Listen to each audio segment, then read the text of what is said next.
Sméagol n'a qu'à bien se tenir. Le précieux est en ma possession. Elle est enfin là. Après d'énormes galères, franchement, je ne pensais pas en voir le bout du tunnel. J'aurais même préféré traverser les grottes de la Moria. Et salut les moustachus.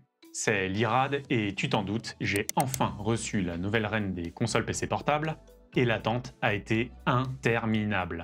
Oui, cette console portable qui fait tourner toutes les têtes et qui donne des surfroides à nos banquiers. J'ai super hâte d'ouvrir cette boîte, découvrir avec toi le monstre qui s'y cache et te partager mes premières impressions. D'ailleurs, avant qu'on commence, si tu veux tout savoir sur la fiche technique, les tarifs et les raisons pour lesquelles je pense que c'est la meilleure console nomade du marché, j'ai déjà réalisé cette vidéo d'analyse ultra complète dont je te mets le lien en description. Allez, je pense que tu es aussi pressé que moi, alors ne perdons pas une seconde de plus, déballage. Au premier abord, le packaging est relativement sobre. D'un noir mat, sans fioriture. Alors, si la boîte est déjà ouverte, c'est normal, et non, ce n'est pas moi qui l'ai ouverte, mais avant ça, laisse-moi d'abord te raconter ce lancement totalement raté par Lenovo. J'avais précommandé la console directement chez Lenovo, et lâcher 1300 € était inconcevable. Alors j'ai dû négocier par chat avec des conseillers de Lenovo pour qu'on m'accorde un code de 10%. Donc on a une petite boîte ici, qui doit contenir le chargeur, j'imagine. À première vue, oui. Pour l'anecdote, le site Lenovo proposait de ne pas mettre de chargeur pour 10 € de moins. C'est l'option que j'avais choisie à l'origine. J'ai finalement réussi à commander la Legion Go 2 en version 512 Go pour 1067 €, et avec une livraison en 10 jours maximum. J'étais aux anges. Et là, échec critique au D20. La date d'expédition est passée du 22 septembre au 10 octobre, et même jusqu'au 24 octobre. Et là, évidemment, c'est la douche froide. On a un packaging dans le packaging, et celui-ci semble déjà de meilleure qualité. D'emblée, la marque met l'accent sur les différents types d'usages. Une utilisation en mode nomade, une utilisation en mode tablette en mode FPS, une utilisation en mode docké, et la possibilité de retirer les manettes. Pendant ce temps, je voyais des revendeurs tiers, en Espagne, en Pologne et en Angleterre, qui l'expédiaient sans problème. Alors j'ai, à regret, pris la décision d'annuler ma commande. Puis j'ai veillé, surveillé, scruté ardemment comme un volatile surveillant sa proie, attendant qu'un vendeur en France en ait en stock, mais étrangement rien. À croire que la France n'a reçu aucun stock. On a donc la sacoche de protection, qui semble faire très plastique et très cheap. On l'entend peut-être au micro, mais j'appuie sur les boutons. Pas très rassurant. Cette sacoche m'a l'air très cheap, et franchement, je pense qu'elle va marquer très rapidement. On voit déjà des traces. Bref, passons à la console en elle-même. La triste réalité étant que, contrairement à ce qu'on pourrait croire, malgré ce prix prohibitif, la console s'est vendue en masse et est en rupture de stock partout.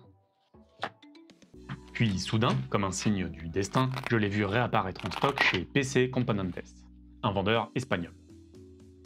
Ok, point intéressant, la sacoche permet de transporter les accessoires, visiblement pour le mode FPS, et ici, je ne sais pas ce que c'est. Premier point de déception, j'avais vu un accessoire qui permettait de brancher les deux joysticks sous forme de manette, et ici je ne vois rien. Déjà, c'est pas très rassurant, la manette est déjà débranchée.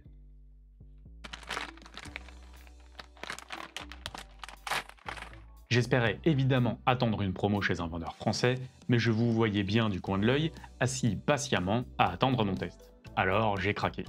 J'ai donc sorti ma carte bancaire, la main tremblante, la bave aux lèvres, puis je l'ai utilisée une dernière fois avant de me la faire confisquer par ma banque. La console est visiblement grosse, mais ne semble pas très lourde pour autant.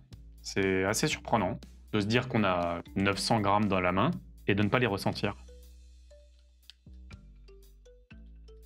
Alors c'est peut-être moi, mais j'ai l'impression que les boutons ABXY me semblent petits sous le pouce. Au niveau esthétique, la console arbore un noir mat, très esthétique, avec un aspect rugueux au niveau des manettes. Cela contraste fortement avec la Rogue Ally, qui était en blanc et très salissante. Alors je ne sais pas si ça se voit à la caméra, mais la molette tombe au niveau du majeur. Les boutons de modification à droite sont peu accessibles. À part le Y3, le M3 n'est tout simplement pas utilisable. Les boutons sur les côtés, ici, s'appuient quand on a la manette en main, donc j'espère qu'ils sont désactivés. Par contre, les deux de gauche sont relativement facilement accessibles. Nous avons des boutons plus-moins pour le volume, ce qui ressemble à un voyant, un port mini jack, micro SD et USB-C. Ici, on semble avoir le capteur pour le mode FPS, ainsi qu'un petit interrupteur pour l'activer. Le trackpad est agréable au toucher, et le D-pad semble de qualité. Alors, j'ai constaté sur Reddit un souci concernant les gâchettes. Et visiblement, ça semble toucher pas mal de monde. On va regarder tout de suite si cette console est concernée. C'est-à-dire que lorsque l'on appuie sur la gâchette arrière, puis en même temps sur la gâchette avant, celle-ci se bloque. Je ne sais pas si ça se voit à la caméra, mais la gâchette avant est bloquée. Ok, et si je relâche un petit peu la gâchette arrière, ça la décoince.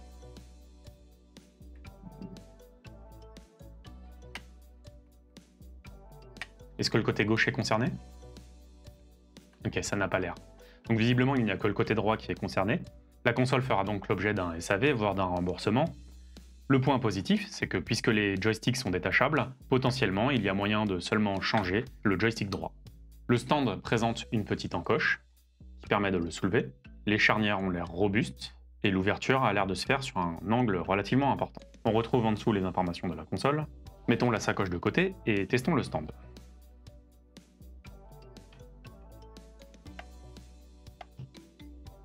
Tiens, c'est curieux, la console n'est pas droite.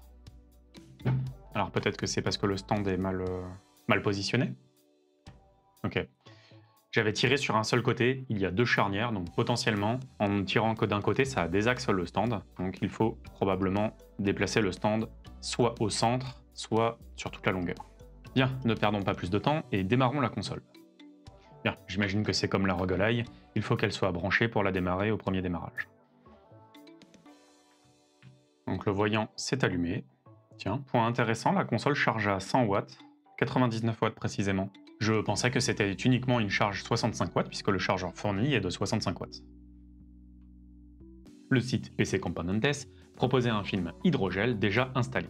Ainsi, la facture totale s'élève à 1323,95 €. Ouais, ça pique sévèrement, et depuis me voilà interdit bancaire et un type habillé en noir rôde devant chez moi. Mais bon, la voilà enfin entre mes mains. Bien, ça semble prendre un peu de temps, donc je vais faire une coupe au montage et je te dis à tout de suite. Et les moustachus. Pour vous, ça fait quelques secondes, pour moi, ça fait plusieurs dizaines de minutes. Je dirais 20-30 minutes facilement. La configuration de Windows a pris un peu de temps, d'autant plus que la langue était en espagnol, il y a eu des mises à jour, bref, j'ai un peu galéré, mais voilà, nous sommes sur le bureau. Et première remarque, je ne sais pas si tu entends, mais le bruit du ventilateur souffle à fond. Deuxième point, la recharge de batterie. Comme je l'évoquais tout à l'heure, la batterie se charge bel et bien jusqu'à 100 watts. En moyenne, j'ai tourné à 90 watts pendant l'installation. Ok, j'ai une troisième remarque à te faire. Pendant tout ce temps d'attente, j'ai pu remarquer qu'il y avait deux trous ici. Je ne sais pas si tu vas les voir à la caméra. Alors peut-être s'agit-il de trous pour le micro ou pour les haut-parleurs. Enfin, un autre point que j'ai pu remarquer pendant mon temps d'attente, c'est que les ports se trouvant sous le dessous de la console ne sont pas accessibles lorsque celle-ci est posée. Impossible donc de brancher un port jack ou un port USB-C. Il faudra probablement un adaptateur coudé. Bien, passons maintenant au vif du sujet. J'ai tout d'abord envie de comparer la taille de la Legion Go 2 avec la taille de la ROG Ally. Ouais, il n'y a pas photo, hein. Que donne l'épaisseur? Je dirais qu'on est à peu près 2 fois plus gros. Bien, avant de te lâcher dans la nature, il y a quelques tests que j'aimerais faire avec toi. Tout d'abord, les reflets de l'écran. Dans ma précédente vidéo, j'avais évoqué les reflets de l'écran qui n'étaient pas fameux. Voyons ça tout de suite. Ouais, effectivement, j'espère que ça ne dérangera pas en jeu. Second test, j'ai envie de tester la déconnexion des manettes et voir si ça fonctionne correctement, ainsi que le mode FPS dont les accessoires se trouvent juste ici. Donc visiblement, il y a un bouton à appuyer ici. Ok, il faut tirer vers le bas. Bon, le premier débranchage des manettes est un peu particulier, mais une fois qu'on a compris, c'est relativement simple. Ouais, je ne suis pas convaincu par l'ergonomie des joysticks lorsque les manettes sont débranchées. Il faudra voir lorsque les deux côtés de la manette seront branchés à un connecteur central. Néanmoins, passons tout de suite au test du mode FPS. Visiblement, il y a un interrupteur en dessous qui doit permettre de débrancher le socle, effectivement, et le socle semble magnétisé, ce qui l'empêche de se désolidariser. Plutôt ingénieux. N'oublions pas d'activer le mode FPS, et nous voilà avec une souris. Alors, les deux boutons latéraux tombent sous le pouce, j'imagine qu'ils auront une utilité. La molette est relativement facilement accessible. En revanche, je ne sais pas comment faire un clic gauche et un clic droit, et les clics que je fais ne font rien. Pourtant, ça semble réagir. C'est très curieux. Ah, ok. Autant pour moi. C'est ce qui se passe quand on lit pas les manuels d'utilisation. Les clics se trouvent ici. Le clic principal est en haut et le clic droit est en bas. N'oublions pas le petit accessoire qui vient se clipser par-dessus.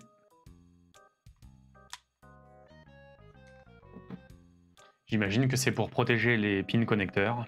Étrangement, l'ergonomie est tout de suite plus intéressante, comme si ça avait facilité la prise en main. Il faudra voir à l'usage ce que ça donne au quotidien, mais pour le moment c'est très intéressant. Bien, pendant que l'application Lenovo Legion se télécharge, j'ai une petite remarque à faire concernant le film Hydrogel, qui se trouve posé sur l'écran par la marque PC Componentes, je le rappelle. Sur le côté droit de l'écran, sur le bord droit, je ne pense pas que ça se verra à la caméra, mais il y a un petit trait lumineux qui doit probablement venir de la pose en elle-même, c'est-à-dire que je pense qu'une partie du film est posée, ensuite ils viennent soulever et poser la dernière partie. Il doit y avoir un petit trait entre les deux bandes qui fait que c'est visible. J'ai également une remarque à faire concernant les manettes. Le noir mat est du plus bel effet, en revanche, les traces de doigts sur celle-ci sont très présentes et se montrent vite.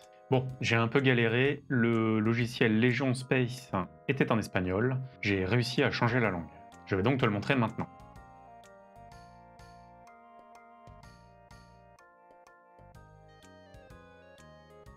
La première page est une page de boutique. Nous avons une bibliothèque avec les jeux installés. Pour le moment, il n'y en a pas, c'est logique. Un onglet avec les paramètres. On peut voir le ventilateur, la température, du CPU, du GPU, la RAM, la VRAM, s'il y a un limiteur de FPS. Ok, si je vais dans Performance, on a 3 profils.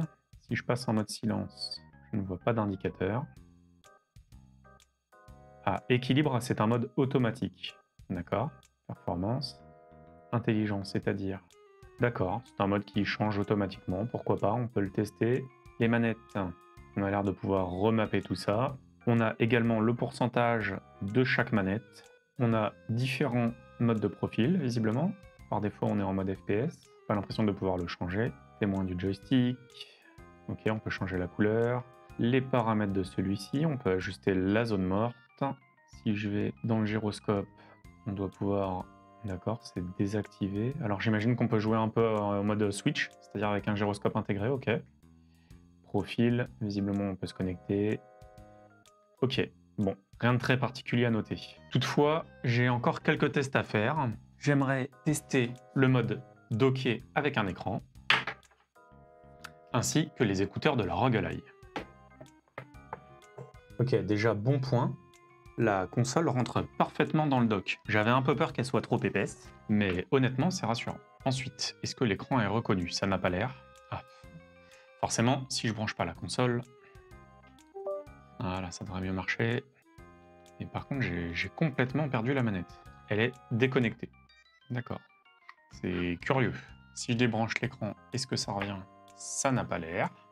Bon, et bien j'imagine que je vais être bon pour reconnecter les manettes. Bien, les manettes sont rebranchées, refaisons un essai. Ok, donc là ça a l'air de fonctionner. Si je les redébranche...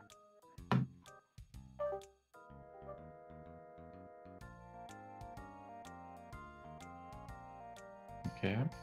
Pourquoi jaune, je ne sais pas. Ah, c'est passé en bleu. Ok, et elle, j'imagine que c'est pareil. Bon. C'était probablement un bug qui fait que lorsqu'on branche la console en mode docké, les manettes sont déconnectées. Pour quelle raison, je ne sais pas. En tout cas, le fait de les rebrancher a fonctionné.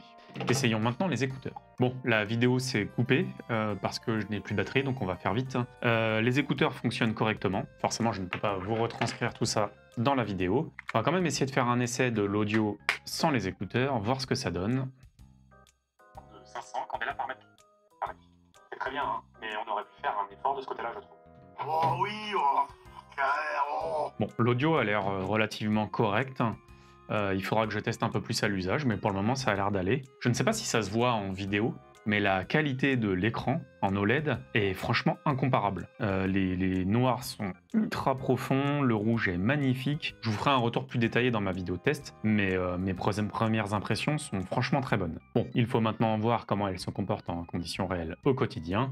J'ai franchement grand hâte. J'espère que cette vidéo de présentation t'a plu. Si c'est le cas, n'oublie pas de la liker et de t'abonner pour ne pas louper le test à venir. Et n'hésite pas non plus à me partager tes questions en commentaire. Je tâcherai d'y répondre dans ma prochaine vidéo. Ah, et si l'un d'entre vous a le numéro de son banquier à me donner, je suis preneur.